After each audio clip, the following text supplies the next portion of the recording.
உங்க பீரியட்ல நீங்க சம்பாதிச்ச சொத்து மதிப்பை வச்சு உங்களுடைய கேரியர் சக்சஸ சொல்ல முடியும்.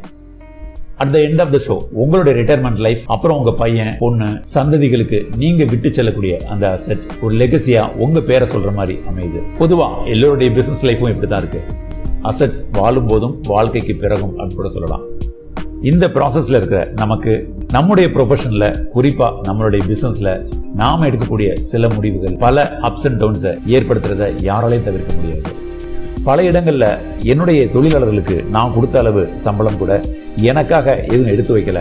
அப்படி எடுத்து வச்சிருந்தா இன்னைக்கு ஒரு மிகப்பெரிய அசெட் என்னால ஜெனரேட் பண்ணிருக்க முடியும் அப்படிங்கிற வார்த்தையை இண்டஸ்ட்ரியலிஸ்ட் நண்பர்களுக்கு இருந்து கேள்விப்பட்டிருக்கேன்.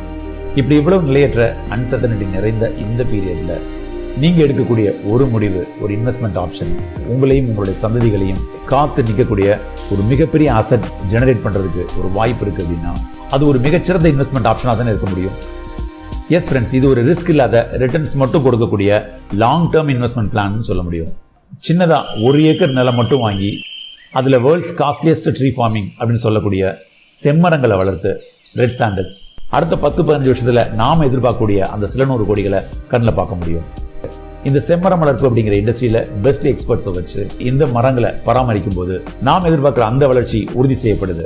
இதுல நம்மளுடைய ஃபார்ம்லேண்ட்ல என்ன நடந்துட்டு இருக்கு, மரங்களோட வளர்ச்சி எப்படி இருக்கு அப்படிங்கிற இன்ஃபர்மேஷன்ஸ் மந்த் ஆன் மந்த் உங்களுக்கு ஒரு ரிப்போர்ட்டா வந்துடும்.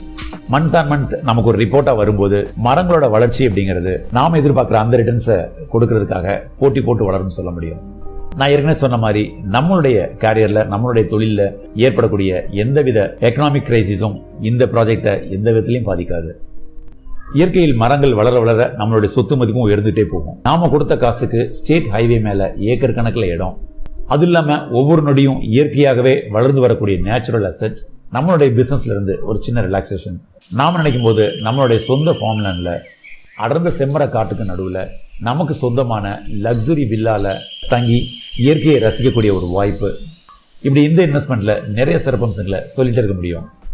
இப்படி சில 100 கோடிகள் அசெட் ஜெனரேட் பண்றதுக்கு நாம வாங்கக்கூடிய அந்த 1 ஏக்கர் நிலம் போதுமா? இந்த 150 ஏக்கர் ப்ராஜெக்ட் சைஸ் இருக்கக்கூடிய மிகப்பெரிய ஃபார்ம்லேண்ட் ப்ராஜெக்ட்ல 1 ஏக்கர் எவ்வளவு? இந்த இடத்துல நான் சொல்லக்கூடிய அந்த செம்மரம் வளருமா? ஏற்கனவே வளர்ந்துருக்கா? இந்த மரங்கள் அதோட மெச்சூரிட்டி ஸ்டேஜ் அடைகிறதுக்கு அடுத்த 10-15 வருஷம் ஆகுங்கிற பட்சத்துல இந்த மரங்களை யார் பராமரிக்கிறது? குறிப்பா நம்மளுடைய சொந்த ஃபார்ம்லேண்ட்ல நம்ம செம்மரங்களை வளர்க்க முடியுமா? இந்த ப்ராஜெக்டோட மெச்சூரிட்டிங்கிறது 15 வருஷம் போது இடையில வேற ஏதாவது பெனிஃபிட்ஸ் இருக்குமா? இப்படின்னு நிறைய கேள்விகள் உங்களுக்கு தோணும் ஃப்ரெண்ட்ஸ். தயவு செய்து ஸ்கிரீன்ல இருக்கக்கூடிய இந்த நம்பருக்கு கால் பண்ணுங்க, நிறைய பேசுவோம்.